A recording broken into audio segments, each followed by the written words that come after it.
My name is Rachel Tripathy, and this is my colleague Laura Gluck. We are visiting from WestEd in San Francisco. WestEd is a nonprofit education research and service agency. We're really excited to talk to you today about the role that research can play in designing products, programs, and services that can be effective for all learners from diverse backgrounds and with diverse needs. So I'm sure that pretty much everyone at this conference is at least familiar with the need for user-centered design, for universal design for learning, and as folks mentioned earlier this morning, for designing to the edges. But how do we know if the products we're designing are effective for all users? In this session, we're going to focus on using a logic model to lay out assumptions about how a product works, explain how research can test that model, and because some of the concepts we're talking about can be a little abstract, we'll actually be using an example from a study that we conducted with Twin Cities Public Television in Minnesota, where we gathered data on EdTech considerations for users with special needs. So again, here's our user. We want user-centered design, but it doesn't always turn out that way. The market for EdTech software in the US right now currently exceeds $8 billion, but there's little evidence that many of those technologies or shiny new things that Joni mentioned are actually achieving outcomes for learners. And one reason that researchers have identified for this disconnect between EdTech products and learning outcomes is that users aren't actually getting the experience that the developers have intended for them. And this is even more true for users who come from different backgrounds or have different abilities, since developers may not understand their experiences as well. However, if EdTech products could more closely fit the needs of diverse users, be more easily understood, accessed, and valued by them, we may see more impact on student learning in the long run. And that would put the emphasis back on the user, which is what we want. So how do we know if we're getting there? How do we know if we're making progress on designing those well-designed products? Some people might say that you need content or research experts. Other people might focus on user testing or user experience testing. And others might say you need randomized controlled trials, which are often considered to be the gold standard in impact research. And those are important things, but they're only part of a broader toolkit that researchers can access to find out if their products, services, and programs are achieving that intended outcome. So the bottom row here are the main components of a logic model, and we'll get into a logic model in a little bit more depth. This is essentially a model that can help us measure if products or services are achieving the outcomes that we've intended. Different types of research can be used to understand if these phases of our logic model are actually linking together as intended. And so these are the two components that we're going to briefly look at today: logic models and the research that can be used to test them. Come on in, don't be shy. But before we delve into the logic model and before we delve into the research that can complement it, I wanted to zoom out for a minute to look at the broader design cycle. So who's seen this diagram or some version of it before? Yeah, kind of recognizable. So the pieces that we're going to talk about today fit into the design cycle here. So the logic model, as I mentioned to start, is an important part of the ideation and product design phase, so the yellow circle there. The research activities that we'll discuss form the testing or investigation phase. And then the findings from that testing can be reflected upon and incorporated again into product design. However, a lot of small ed tech companies, in the case of organizations that we work a lot with, or other product and program developers, often don't have the internal capacity, time, or expertise to conduct rigorous research that can be used to then inform product design. And this is especially true when dealing with users who have come from diverse backgrounds, have diverse needs, because often additional expertise or capacity for investigation are needed. So in these cases, we think that research development partnerships can be beneficial. So you've got content people, you've got folks who are specializing in program, product, or service design, and then you've got a research organization or individuals who can help out with that testing part. And that kind of partnership can really help to maximize product effectiveness, especially when you're trying to consider needs and access for a diverse audience. So as an example of such a partnership, we'll be discussing an example of formative research that WestEd conducted with Twin Cities Public Television, which is abbreviated as TPT. TPT and WestEd received a 5-year Ready to Learn grant from the Department of Education to develop a suite of multimedia content like TV shows, digital games, and storybooks. The theme of this multimedia suite is Hero Elementary, where students learn young superheroes, learn science concepts in addition to problem-solving skills, confidence, teamwork, and other types of skills. So through watching those television shows, reading the books, and playing the games, children through kindergarten, from kindergarten to second grade will improve their science and literacy skills. And throughout that grant period, WestEd is conducting both formative research to inform product development and summative research to measure impact. So that's our research development partnership that we'll be talking about. And now let's delve deeper into that logic model, which I mentioned is an important part of the design or ideation phase.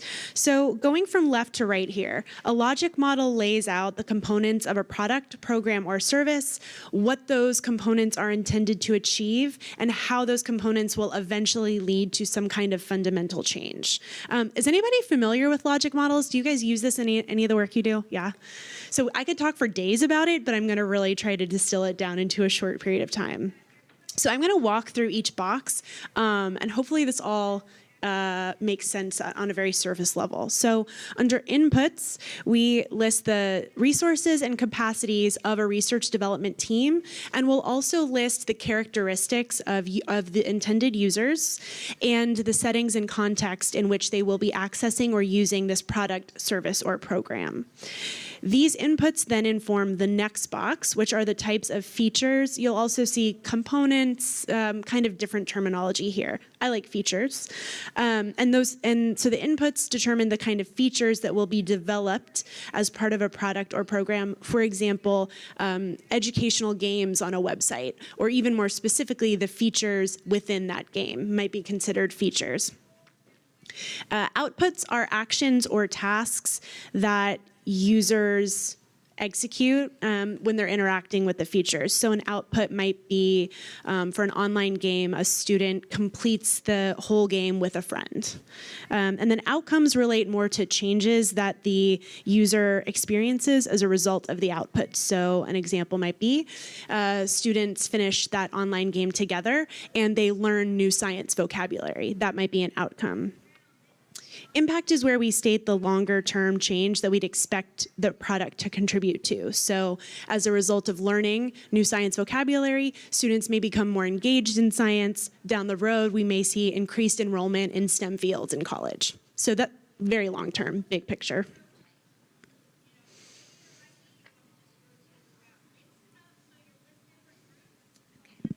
So as TPT develops its characters, its games, and its stories for their multimedia suite, they use a logic model to detail how each element will achieve its intended outcome of improving students' learning and science and literacy skills.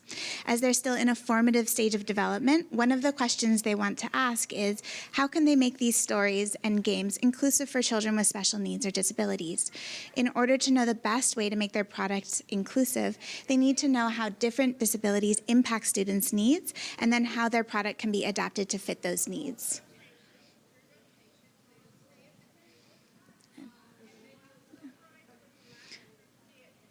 Yeah, so these questions focus on the first two pieces of the logic model. TPT is taking into account its users who come from different backgrounds and have different needs and abilities. It's also taking into account the setting that their multimedia suite might be used, so home, school, or informal education settings. Understanding what features need to be included for its users with special needs is where that research come in, and this input will inform the kinds of features they want to include in their multimedia suite. So in examining that link between the inputs and features, what kind of research do you use? And that's the question where a lot of people get stumped. So I find it helpful to think of research studies as tools to understand the causal relationships between each of these boxes here. And those causal relationships are represented by the yellow arrows. So given the features of a product, are the outputs occurring? Given those outputs occurring, are we seeing the outcomes that we think we'll see? And depending on which of the yellow arrows we are focusing on in the phase of product development, you'll use different types of research studies. And while we're not going to get into the weeds of those research studies, we do want to just outline those types of studies here.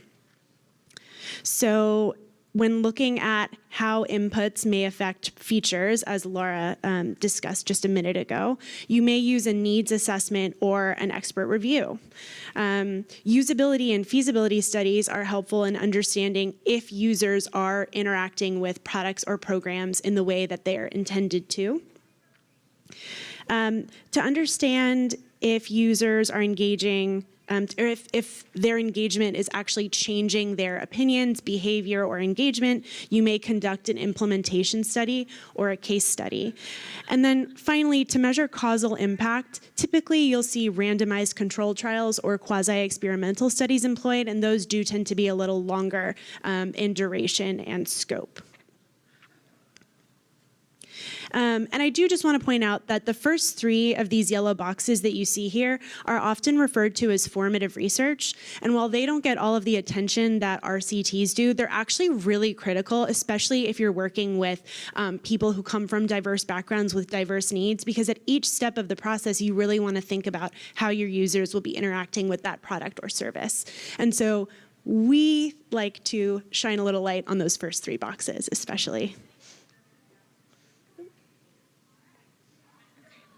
So in order to help TPT understand how to develop features that would be inclusive for children with special needs and disabilities, WestEd conducted a needs assessment. The goal of this research was to gather information about EdTech use by children with special needs from the perspectives of different groups that work with that population. So we conducted interviews with 24 parents of children with disabilities, 14 special education professionals, 12 general educators, 5 informal educators like librarians and museum staff, and 4 school principals across 16 different states. We used a qualitative analytic coding process to analyze the data that we collected and to compile findings about EdTech use with this population. So let's zoom back out to the design process here. The needs assessment that WestEd conducted is an example of an activity occurring in the test phase. So that was our needs assessment. And we compiled those findings and created a list of essentially recommendations. And so what do you do with those once you have some kind of insight? And a crucial part of the research development process is represented by that pink circle that just talks about reflecting. And so in a partnership, this involves researchers or investigators relaying those findings to developers in a way that's actionable. So in a way where they can take those findings and do something about it, essentially incorporating it back into the design phase. And so that is the reflect, often called the retest circle as well. You may see it called there. And Laura's going to share some of those findings. Okay, so some of the recommendations that emerged from our needs assessment, out of many, which we'll be talking about in more detail tomorrow afternoon, but some of the recommendations were to include a dashboard for online games and portals that would allow parents to customize features like movement speed or text size on a permanent basis that would affect all of the programs, to allow parents to turn off auditory feedback for incorrect answers because sometimes that auditory sound can be rewarding for students, to streamline the appearance of interactive games to eliminate visual overcrowding, which can help students with attention difficulties or visual impairments, and to allow children more chances to repeatedly practice skills rather than just practicing a skill once and then moving on to new sets of skills. So these recommendations, among many others, will inform how TPT develops its features across its multimedia suite to hopefully lead to product design that is more inclusive of users with special needs. And so once those findings get incorporated into the product, program, or service, as I just mentioned, the whole process starts over again. And you may move through that logic model as the process, as you go, but it doesn't always have to be linear. Your logic model can continually be updated, changed, but it's a good foundation to have as you move through the development process. And that's our brief presentation. Thank you so much for listening. We hope that we did make a good case for formative research and how that can help inform design for all users. And if anyone wants to talk more about the research development relationship or learn more about the work that we're doing, we'd love to talk to you. Thank you.